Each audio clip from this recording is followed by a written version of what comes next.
Choosing a Love by ginnyrules27. Chapter 41. Mal smiled as she held Ben close to her. Beast had come by with the doctor, and after a thorough checkup, the doctor found that Ben indeed had a concussion. So, no more cotillion for him, but that was fine for Mal. It meant more time to cuddle up with him. "Thank God Freddie didn't hurt you worse," she murmured as she rested her head on his shoulder. "I'll be fine," Ben said, keeping his voice low as if speaking any louder would hurt it more. "Besides, I owe you one, remember?" "I believe I said I didn't want there to be a next time," Mal pointed out.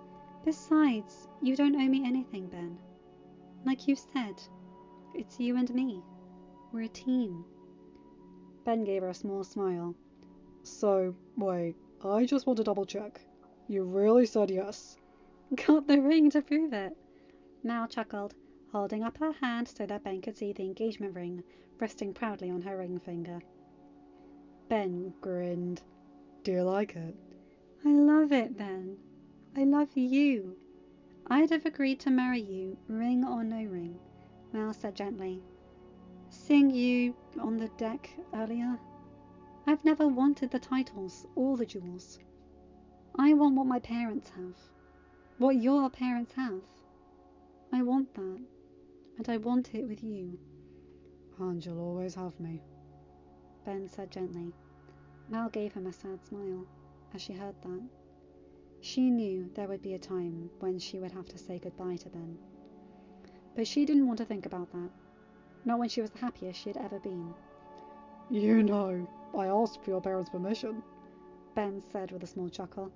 "You did?" Mal asked, slightly shocked before looking at him with her eyes wide. "Ben, you didn't go over to the aisle without us, did you?" Ben winced slightly as Mal's voice rose in her panic, and Mal bit her lip as she noticed that. "Sorry," she said, lowering her voice. "It's not your fault," Ben said. "You're worried. That's understandable. But no, I didn't go to the aisle.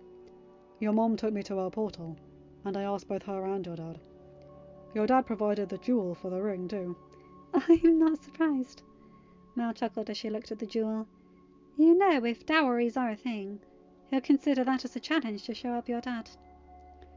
"Leah tried to insist on a dowry when I was in the contract with Audrey, but Mum put her foot down," Ben said.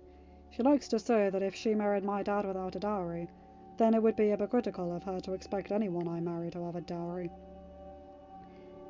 Mal smiled as she curled up close to Ben. "Dad always said your mum was one of the few to advocate for change for the aisle when it was first founded," she said softly. "I guess that's where you get it from." Ben smiled slightly as he heard her words. Throughout his life, he had always been compared to his father. In fact, he even had a few suits that were carbon copies of the ones his dad wore. He was proud of his dad, don't get him wrong, but being able to be compared to his mum... "Did Belle get the photo?" Mal asked softly. I was going to give it to her as a sort of reverse engagement gift," Ben said softly. "But after everything, I don't think it's a good idea to remind her of the daughter she lost, the same night she saw me." Hey, Mal said gently. "It's okay. Trust me, I think that's a good idea. But don't wait on giving that photo to her. I think she'll really like it." Carlos had worked his magic and edited the photos so well, it honestly looked as if Abigail had been standing right next to Ben. "I have it in a locket," Ben said. "It's going to be a birthday present for Mum. Normally all she gets is books anyway, so I think she'll like it. I hope so anyway." "She'll love it, Ben," Mal told him. "It came from her child. If my parents taught me anything, it's that a parent loves their child more than anything." Ben smiled as he held her close. "This is going to sound strange, but I'm glad you have a good relationship with your parents," he said, his voice near a whisper. "I know, with the aisle and all." "I actually didn't know my dad was my dad until I was 5, Mal said with a small sigh. "I was 4 months old when Maleficent's goons stole me from Mum and Dad." "Oh, gods, Mal," Ben said, looking at Mal in horror. "I'm so sorry. I had no idea." How did you find out that Lord Hades was your father? You know, considering he's going to be your father-in-law, you can probably drop the title. Mal teased gently. As for how I found out, I asked him. You just asked the Lord of the Underworld if he was your father? Well, considering my middle name, that he knew, it was a pretty big hint. Mal chuckled. Ben smiled. Bertha, right? I don't know if it's the concussion talking, but that's kind of pretty. It's the concussion, Ben, Mal said to him, softly cupping his cheek with her hand. Though it's better that I'm now Melinda instead of Maleficent. Still, though, it's better than mine, Ben said, chuckling. Florian. Benjamin Florian. It suits you, Mal said with a small smile. I believe you said it was rather princely when I told you about it on our first date, Ben said with another small chuckle. Maybe I should have said it was rather regal instead, Mal told him. Either one works, Ben said, and then winced. Sorry, head still hurts. Mal couldn't help but frown. I can get you some meds. I don't want to be a bother, Mal, but... Not another word, Mal said as she got up and headed to the door. Sticking her head out, she said, Dean, are you there? I know you shadow Ben more than Amir and Akio do. A king's attendant must be ready at a moment's notice, my lady. I didn't mean anything negative by it, Dean, Mal said with a smile. Could you fetch some pain medicine? King Ben's head is still hurting after his confrontation with Freddie Frollo. Of course. Thank you. If possible, make sure the meds are something that don't react to caffeine. He shouldn't sleep right now. Dean nodded. I'll also make sure to fetch some food as well. King Ben shouldn't have pain medicine on an empty stomach. Mal smiled. If it's not too much effort, some chicken souvlaki with feta cheese would be perfect. Sure, it wasn't one of the many dishes Mrs. Potts made for his parents, but Ben loved her dad's cooking. Plus, his fiancée was Greek. He was going to have plenty of Greek food, thank you. It's not a problem, my lady. Dean nodded. I'll go ahead and get that for His Highness. Thank you. You're welcome, my lady. And congratulations. I know you and King Ben will be quite happy together. Mal smiled. I hope so, Dean. Once you get the food, take the rest of the night off. I'll be looking after His Highness for the night.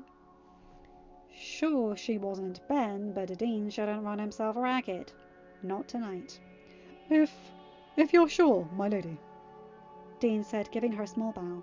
I'm sure, Dean, Mal said. Cotillion is a night for everyone to enjoy. It doesn't make sense for it to be ruined for all of Oradon prep. Dean smiled before heading off to get the food, coffee, and medicine. Mal turned to head back into the room, closing the door behind her. Med should be here soon, she said as she climbed back onto the bed, along with food. Thanks, Mal, Ben said. You didn't have to. Seriously, Mal, you didn't have to. Ben, getting you to admit you're in pain is a feat in itself, Mal stated. Ben shrugged. I usually just power through it. Work's not going to stop or do itself. Mal rolled her eyes. Yeah, well, you don't have to power through this one, Ben. You've got a crowd of people who will do anything for you, especially after you were injured trying to protect them. Ben gave her a sad smile. While he had been trying to protect his kingdom, in the back of his mind, all he was worried about was keeping Freddie away from Mal. He knew Mal could take care of herself, but that didn't mean he wanted it to happen. Like I said, we're a team, Ben, Mal said gently. You know the motto of my crew? Family is forever? Mal smiled and shook her head. No, but I can see why you would think that. It's ruthless, yet loyal. We look after those who are loyal to us, and we destroy anyone who tries to threaten them. You did your job. Now you just need to rest. She sighed softly. You were there for me, when Natalie chipped away everything that made me, me. You took care of me, held me as I cried. Hell, you took me to the aisle so I could see my dad. Let me take care of you now. Ben gave her a small smile. Thanks, Mal. You don't need to thank me, Ben, Mal said. Besides, I got to introduce Freddie to my dragon form. Trust me, I'll always do that for you. Ben kissed the top of her head before pausing. Wait, you transformed? You were unconscious, Mel said softly. But let's not talk about that right now, okay? You should be resting. I'm lying down and everything, Mel, Ben said. But if I should be resting, so should you. I know you were tired after you transformed my coronation. Mel shrugged. I'm fine. Good, Ben smiled. No sense in both of us being laid up tonight. He sighed, as the smile slipping from his face. Gods, I'm so sorry about this, Mel. Tonight was supposed to be all about you, and I went and got myself knocked out. Hey, don't worry about it, Mel said gently. It's not your fault. Still, you should be out there, enjoying your engagement night. I get to be in here, cuddling with my fiancé, instead of battling the press, who will be more eager than sharks in a feeding frenzy. Mel said, resting her head on his chest. I consider that a win, personally. Ben smiled and kissed the top of her head once more. Mel chuckled and gently brushed Ben's hair out of his eyes. She couldn't believe there had been a moment where there had been a chance the world wouldn't have those eyes in it. Where her world wouldn't have those eyes in it. Those eyes that saw the good in everyone. Who looked at the Isle of the Lost and didn't see a collection of villains, but kids who had been left behind by the mainland. Who saw a leather-clad, purple-favouring girl and decided to make her his friend. Just relax now, Ben, she thought as she rested her head on his shoulder. I'll take care of things now. Not to mention I know Amir and Akia will be happy to take some work off your hands. Plus, Emma's safe, so she can handle any of the queenly stuff once we're back at school. I have a feeling you won't be getting over this in just a day. You okay? Mal said, looking up at him. Head still hurting? A little, Ben told her, though it was clear to Mal it was the last thing he wanted to say. But Dean's on his way with the meds. Yeah, he is, Mal nodded as she curled into him. Thank you, by the way, for the gift. I forgot to say it out there. You don't have to thank me, Mal, Ben said. Mal smiled up at him as there was a knock on the door. Come in, Dean, Mal called. Yes, my lady. Dean nodded as he walked in with caffeine, food and pain medicine. Thank you, Mal said. Yes, thank you, Dean, Ben said as Dean set everything down on the bedside table. No thanks necessary, sire, Dean told her. Still, you should be enjoying yourself, Ben said as Dean shook his head in amusement. You and Lady Mal are perfect for each other, sire. She said the same thing, he said as a snuffling sound could be heard by the door. Mal smiled. I think we're about to be joined by a furry friend. I'm honestly surprised it took him so long, actually. He's more than welcome, Ben said with a small smile of his own. Mal shook her head in amusement. You might want to let him in, Dean, or else that doorknob might turn by itself. Mal trailed off as the door opened once more and Estelle ran in, a doggy grin on all three of his heads. Hey, boy, Ben said as Estelle popped onto the bed and snuffled at him. Yes, I'm okay. Mal couldn't help but smile as she saw two of them interact. Her two boys. Her eyes narrowed slightly as she saw a bit of brown near the mouth of Estelle's left head. Estelle, did you bite someone? Estelle looked at her as if to say, they deserved it. Estelle, did you bite Freddie? A small yip came from her Cerberus and Mal sighed in frustration. Estelle, are Harry, Jay and Uma with Freddie right now? Mal asked, but this time her dog was silent. She resisted the urge to pinch the bridge of her nose. She knew Ben's friends would restrain them if they went too far. She hoped. He's just concerned, Ben said, and Mal looked over at him. And you don't know a bit anyone. There's probably a lot of blood on the deck if you guys tried mopping up Freddie before getting him to his cell. Mal shared a look with Dean, who bit back a chuckle. It was a good sign, Ben trying to see a positive as to why Estelle had blood on his mouth. This confrontation with Freddie wasn't going to change him. Your pain medicine is right here, Your Highness, Dean stated, gesturing to the bedside table. Thank you, Dean. Now go and take the rest of the night off and enjoy cotillion. Lady Mallows already told me to do the same thing, sire. Dean chuckled, but please let me know if you need anything else. We will, Mal nodded, before Ben could say anything. Dean smiled and turned to leave. Thank gods for Dean, Ben muttered as he grabbed the pain medicine. Shouldn't you eat first? Mal asked, gently taking the bottle from Ben's hand. When was the last time you ate, anyway? Probably breakfast, Ben sighed. I went on a run before this. Forgot about lunch. Eat! Yes, Mal. Ben smiled and dug into his food, causing Mal to chuckle. What's so funny? You are digging into that food like Estelle digs into his, she said with a small chuckle, and Estelle wagged his tail. There are worse canines to be compared to, Ben smiled. After all, he probably knew about Freddy long before we did. Estelle snorted as if to say, You bet I did. Yeah, well, he's a good boy like that. Mal smiled as she scratched Estelle behind the ears. When it came to Freddy, Estelle really didn't mess around. He was their motto caninified. Oh, God, she'd been in Oridon too long if she was picking up their habit of making up words. Still, the positives of being in Oridon outweighed the negatives. How's the food? Mal asked. Good, Ben nodded. You want some? Mal shook her head. It's your food, Ben. You should have it all. I can snack something if I get hungry later. Ben gave her a small smile before returning to his food. A smile that Mal returned. She didn't mind this, getting to spend time with Ben like this. It wasn't what she imagined the night to turn out like, but she really wouldn't have it any other way. She gave Ben a small kiss on the cheek. Now, pain meds? He asked as he swallowed. Having finished his food, and Mal couldn't help but smile slightly. He sounded like a little boy asking for dessert. Yes, Ben, now pain meds. Mal nodded and picked up the bottle. Carefully shaking out 2 tablets, she handed them to Ben, who popped them into his mouth, and to Mal's surprise, dry swallowed them. Aren't you supposed to drink something with them? I learned how to dry swallow pain meds years ago. Ben shrugged. Keeps you from accidentally spilling water on your paperwork. Okay, so we're efficiently digitizing our paperwork, Mal told him. Preaching to the choir there, Mal. Ben smiled. Now, come here.